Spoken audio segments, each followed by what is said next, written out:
Thor, the god of thunder and lightning and six-pack abs, but what if we could bring him into Baldur's Gate 3? In this video today, I make an attempt at a build that focuses primarily on thunder damage and jumping to give you a twist on the typical Barbarian build. We'll be blending in a lot of the synergies of Reverberation from said thunder damage and extreme mobility with overlapping bonuses towards jump. If this is your first time on my channel, the way I do things is by upfronting the knowledge of my videos. So with that being said, this is a simple enough build. 8 levels into Barbarian Wildheart and 4 levels into Fighter Eldritch Knight. I know what you're going to say, you can't cast while enraged. That's fine. We're going to focus on something tricky with shield. Outside of that, this build comes online very early in the game and gets even stronger once you hit Act 3. I provided a link to a character builder that you can use to follow or keep as a reference. But that's the entire gist of this video. There's more nuance to certain feat selections and items to make this all come together, but if that's all you wanted to know, please feel free to shut the video down. You can also navigate to any part of the video that interests you the most using the chapters about the timeline in the description. If you are heading out and you found this video helpful, please don't forget to like, comment, and/or subscribe, because any combination of those 3 helps my channel out immensely. I also have a huge BG3 playlist linked at the end of the video and below if you need help with any other subjects. But for those sticking around, let's get started on my Thor Barbarian fighter build for Baldur's Gate 3. Going into character creation here for our Thor build. This is gonna, there we go, for race. This is gonna be wild, but I'm gonna recommend Gith because of 2 big things. One, we're going to get access to astral knowledge, which is going to give us proficiency in all skills of a chosen ability. We're going to have a lot of ability scores that are low, namely, of course, charisma. And if this is your main character, having an 8 charisma can sometimes be really not that fun. But being a barbarian gives you a ton of conversational options that are super cool and very thematic and very fluffy to the barbarian that can actually skirt you through a lot of stuff, which is very fun. I like the Gith though because they will eventually get a cantrip that gives them enhanced leap, so they can triple their jump. That plays into the themes of this build. It's why I've gone with Gith. Gith's not very Thor-like, but by and large I really like it. Another option too is Half Orc for access to savage attacks, so when you land a critical hit with a melee weapon, you deal an extra dice of weapon damage, and also Relentless Endurance, so when you get down to 0 hit points you actually go to 1. Again, it's not very Thor-like, but I don't care. I'm just having fun with this. Please, by all means, choose a race that makes sense for you. If you like this build and go, nah, I don't like the Gith or the Half Orc, I want to go with like a Dwarf or a Dragonborn, dude, then please do it. By all means, use this guide as a means of inspiring you and less of a way as a concrete way to play. But I'm going to go with Gith for this build. Eventually, we're going to switch into a Wood Elf because that's what my highest level character is, but still it doesn't matter, I guess, right? So Barbarian obviously is going to be our class. Do remember with Barbarian though, we have unarmored defense Barbarian flavor, meaning that we will get a Constitution modifier bonus to our armor class and we cannot use rage when we have heavy armor on. So we will not be using heavy armor, well, really any armor for that matter. Your background, as always guys, please choose a background that makes sense for your character and the way that you have the roleplay in mind. Yeah, sure, it's a Thor build, but I don't have, you know, Son of a God as a background on here. Folk hero kind of fits, right? But do whatever kind of makes sense for you. The Thor is just the theme or the name of the build. By all means, choose something that fits the character you have in mind. If you want a min-maxy option that I always like to recommend to people, it's definitely Guild Artisan for insight to help us out with conversations throughout the story, and persuasion to give us free access to a conversational skill. Now, jumping into our skills, we don't really have a ton of access to a whole bunch because we're a barbarian. So I would say go with intimidation, actually. It's really fun with barbarian because they have special intimidation options. It's a really cool one. I really, really like it. You could even choose a background that just has intimidation built into it. I think Soldier does. Yeah, I mean, Soldier's actually a really good one for this. I totally forgot about that. So Soldier is probably what I would go with, so that when I go into skills, I can then just choose Perception here and, you know what, I guess Survival to help me find things in the open world. Animal handling is not that crucial, and nature you'll almost never use. So it's entirely up to you though. Please choose the skills and backgrounds that make sense for you. Let's now talk about our ability scores. So we're going to go with a Barbarian Eldritch Knight, right? So we will need some intelligence, but we're really not using our intelligence for anything other than to trigger the reaction of shield, which works while you're in rage. That might be a bug. I don't know if they're ever going to change that, but as it is right now, prior to patch 7, which lands in a month or so, you can use shield while enraged. So intelligence just simply goes to 10. This makes it so that we can have more prepared spells, but again, we're not really hinging upon our spell casting capabilities in this build. It's just to add a little bit of fun cheese in with Eldritch Knight and to break the typical mold of Barbarian builds that typically go with like Barbarian Champion or any other kind of combination. We're just having some fun here. Now, with this, Strength is going to go to 15. Constitution's definitely going to go to 15 because those are going to be huge things for us. One, they're going to give us access to more hit points and armor class because we're Barbarian, but most importantly, it's going to be just tons more damage. And Dexterity, we're going to bring up to 14. This is going to help increase our initiative and our armor class. Keep in mind, when we jump into the feat selection, that's going to bring our Strength to 18. You can talk about stuff like the Hag's Hair and stuff like that, but I don't like to build so much into those all the time because it makes it a little bit difficult for people that are doing this on honor mode and they really can't deal with negotiating getting the Hag's Hair. And I've said just Hag's Hair as a way to be a non-spoiler. So if you know what I'm talking about, you'll understand why I'm building like this. If you wanted to build into a Hag's Hair, you could maybe make a Constitution have an odd number, so you're building into that instead, since you are going to get a +1 from our choice of feats with Strength. Leveling up for this build, we're jumping right here into level 2 for Barbarian, giving us that danger sense of advantage on dexterity saving throws, trap spells and services, and of course we get reckless attack, which is going to be real fun to offset Great Weapon Master later. Into level 3, we now get our subclass. So we're going with Wild Heart, and our bestial heart that we're going to go with is Tiger Heart. So this allows us, while raging, you can use Tiger's Bloodlust, and your jump distance is increased by 15 feet. Tiger's Bloodlust is crucial here, because this is going to lash out up to 3 enemies at once and make them bleed. Bleed will become a big portion of this build as well, because it is a condition. But right now, Tiger's Heart with Tiger's Bloodlust is going to be the direction we're going to go, and you can just choose whatever you want for your piercings after that. Into level 4, pretty straightforward here. We're going to, again, you can switch your heart out at any point. Bear Heart's super good if you want Unrelenting Ferocity and have resistance to all damage types except Psychic, but Tiger Heart's the way to go for this build. We, at level 4, though, are going to choose our first feat, so let's have a conversation about that. Feat options for this build are pretty set, and I don't want to go with a Throwing Barbarian. I know that's a big one. I know it does a lot of damage, but I just find it boring for Barbarian. That's a personal choice of mine. And you can actually choose that in this build. The very first one we're going to choose is Athlete, because this is going to give us a +1 to Strength or Dex. We're going to put it into Strength, but your jump distance is increased by 50%. That's the crucial thing here. When you're knocked prone, you stand up using significantly less movement, which is nice, but this is nice to give us our 18 Strength and 50% increase on jump. That's our first one, no matter how you want to split this. Next one is Great Weapon Master, which is going to give us all the benefits of Great Weapon Master, critical hit, giving us another bonus action to do more damage. Also, in addition, we do 10 more damage at the cost of a -5 attack roll. It's a real great one that we can toggle on and off. Instead of Great Weapon Master, though, you can get Tavern Brawler if you want to make this a throwing build. You'd put the point into like Constitution or Strength, whatever one kind of makes sense for you. And then lastly, we would get Savage Attacker to add into all the damage we're going to be doing with our two-handed weapon. If you want to swap different things into these, by all means, just choose them, swap them out. But our first one, regardless, is going to be Athlete with the bonus, our bonus point into Strength. Level 5, we get a bit of a power spike here, getting access to extra attack and also fast movement. Remember, though, you have to not be wearing heavy armor to get access to that, and you cannot enrage with heavy armor on anyway. So you should not be wearing heavy armor in your build. Further into level 6, we're going to get access to an animal aspect. Now, there are tons of aspects that you can leverage, but if we take a look at Tiger, you have an additional strength modifier to attack rolls against bleeding or poisoned targets and gain proficiency in survival. I don't care about the proficiency in survival, but we have the ability to dish out bleeding non-stop. And if we go with a Near Luna as a weapon, that also gives us access to tons of other bleeding.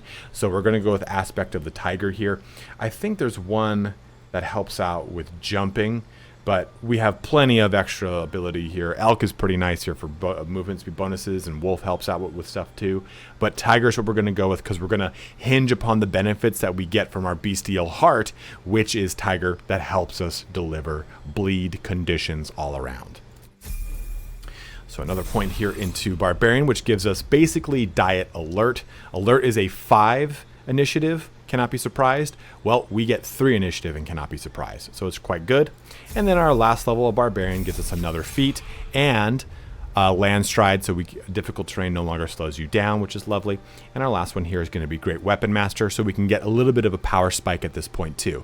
And I also like getting Great Weapon Master later in a build for two-handed weapons now, because I've realized that Great Weapon Master at 4 is actually a lot harder to deal with.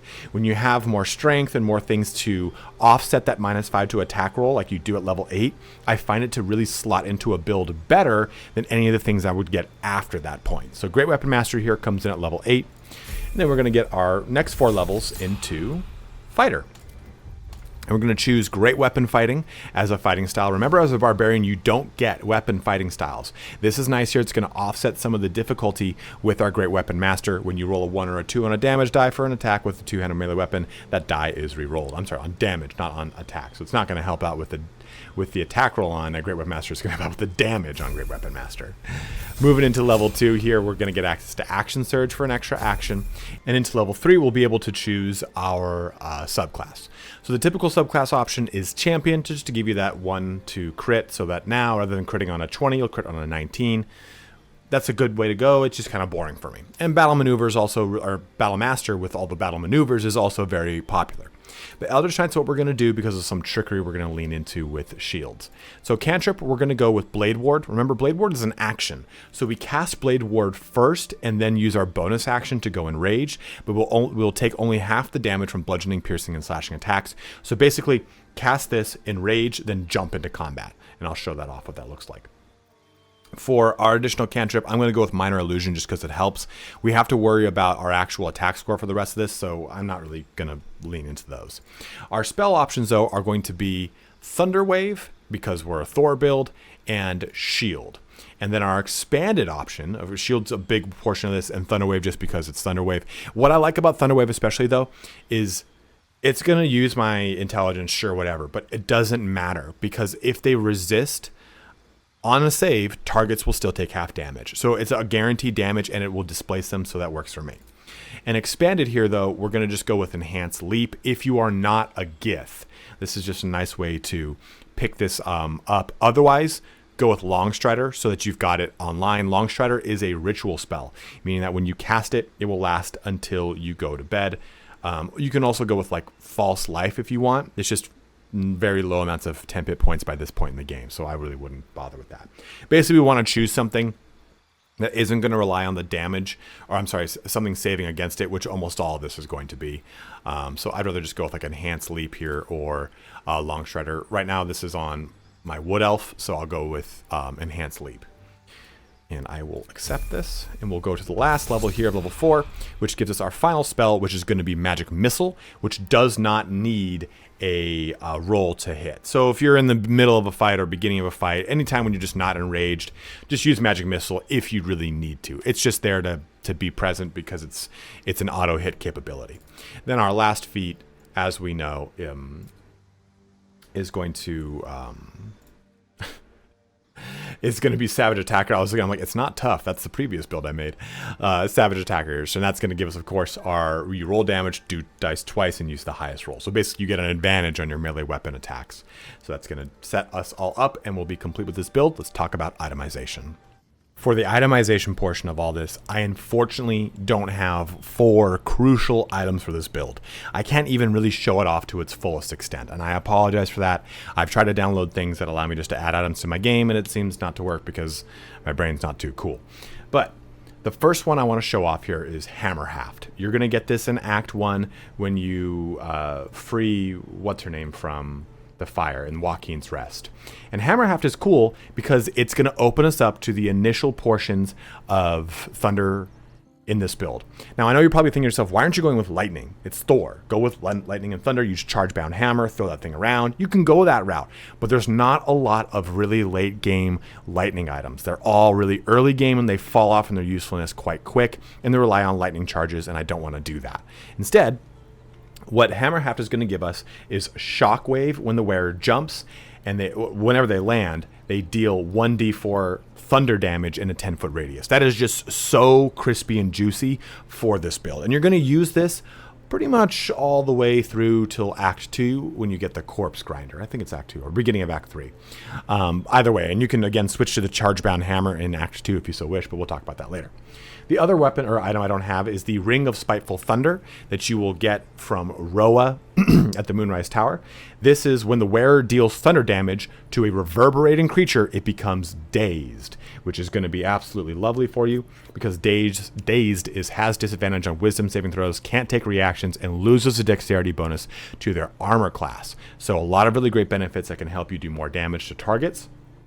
And if you're wondering how we're going to get reverb, we're going to use the Gloves of Belligerent Skies. When the wearer deals thunder, lightning, or radiant damage, inflict 2 turns of reverberation upon the target, coupled with Boots of Stormy Clamor. When the wearer inflicts a condition upon a hostile target, guess what? Bleeds a condition.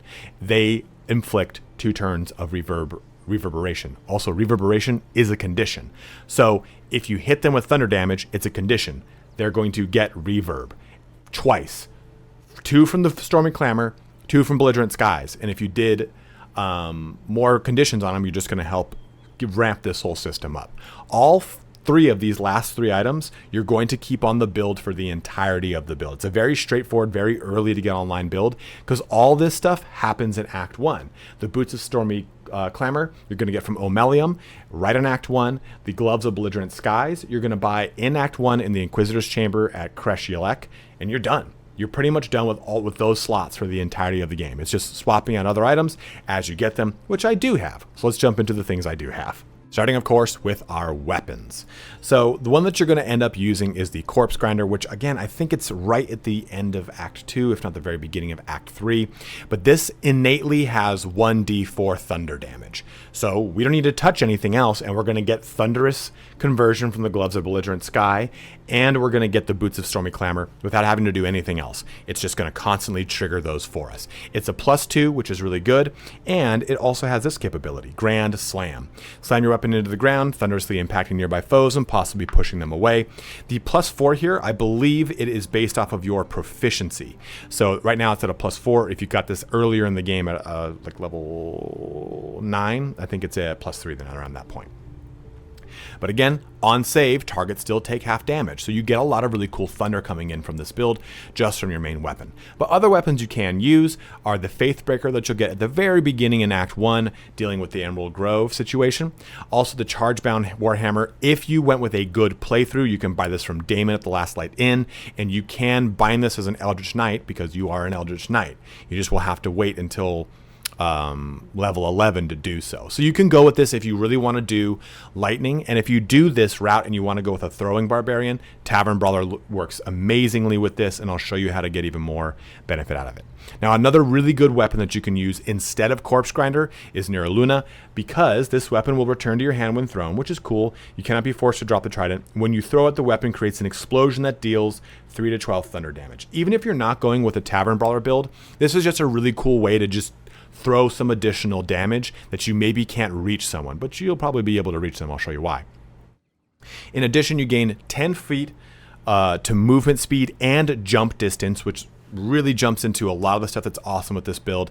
And equipping this weapon gives you immunity to falling damage. This object shines with a glowing light, blah, blah, blah, and +3 weapon enchantment.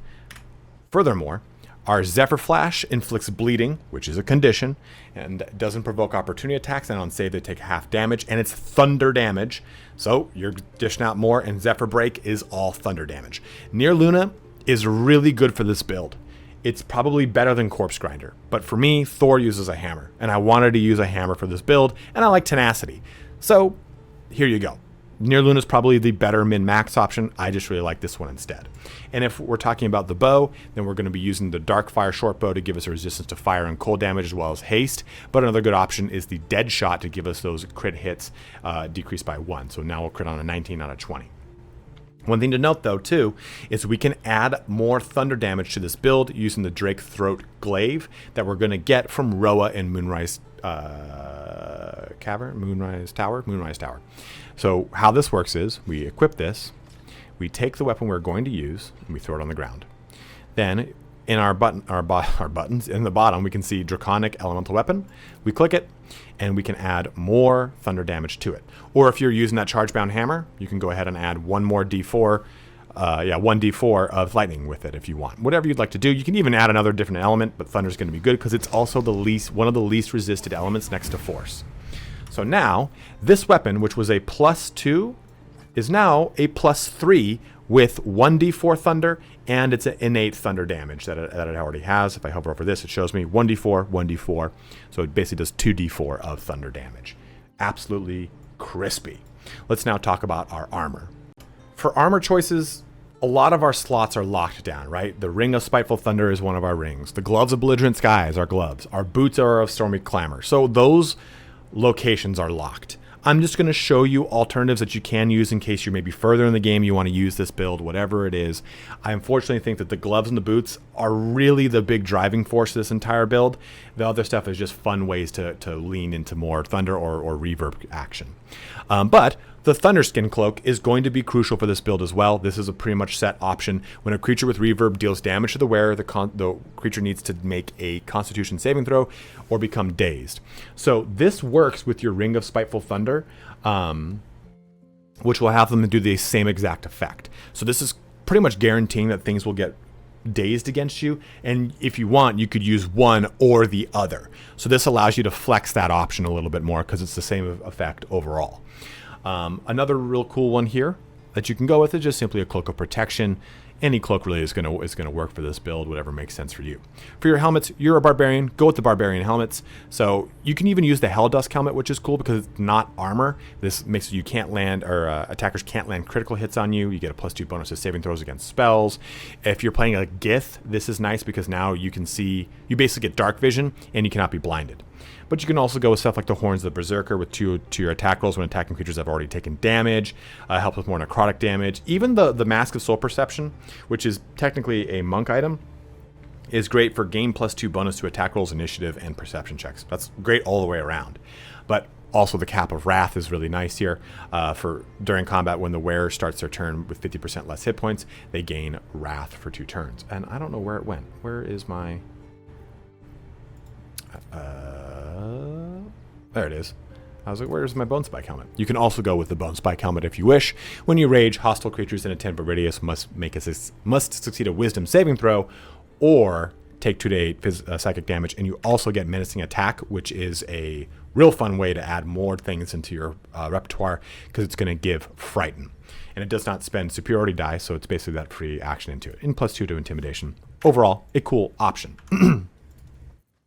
For your chess pieces, the Mighty Cloth you get access to right at the beginning in Act 2 at the Last Light Inn, and it's not dependent, it's the Quartermaster that sells this. So you can get it pretty easily, and you're going to use it for the majority of the game until you get the Bone Spike Garb, because this gives you bull strength, so it's going to give you, it's going to increase your strength up to 20, which is awesome.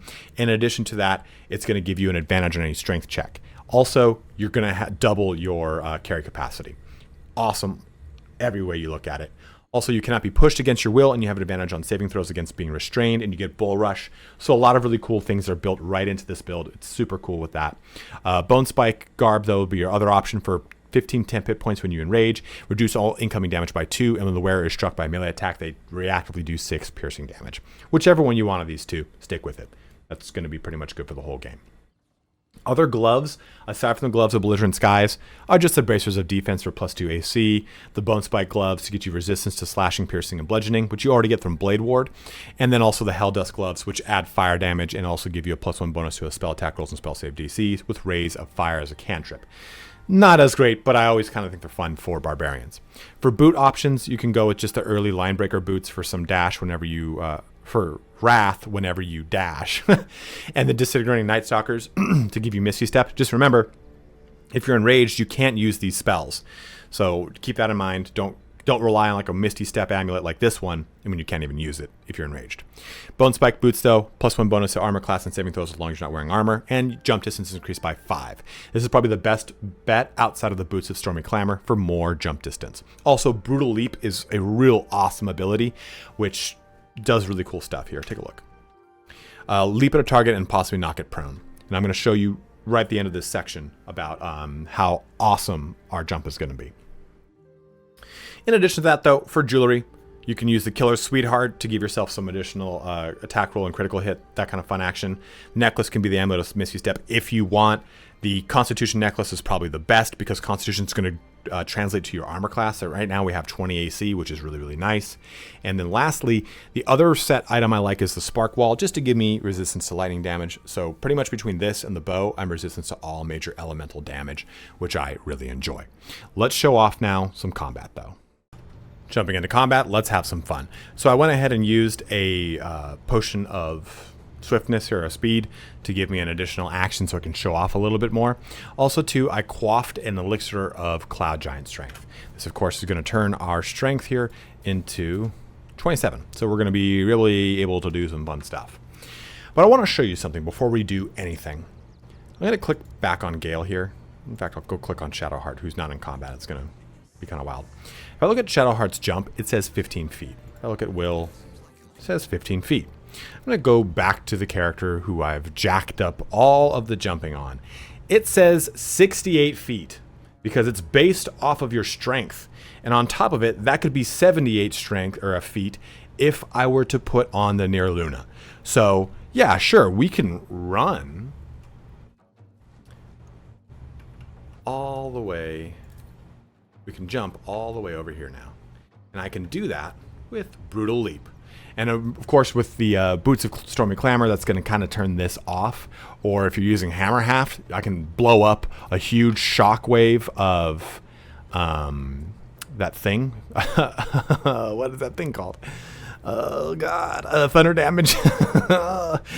And we also have our Tiger's Heart, right? So we can rage here, we can do a bunch of fun stuff, and this gives us so much flexibility to have a ton of mobility, right? We have a 70-foot total run distance, and we can just jump so damn far away, right? Like I can jump all the way over here because I can run and then leap. That is huge, right?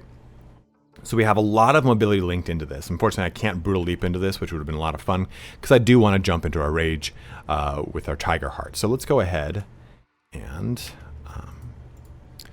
we can go ahead and use one of our primary actions to cast Blade Ward, but I don't want to right now because I don't want to waste it for the video's sake. But you would right there in that case.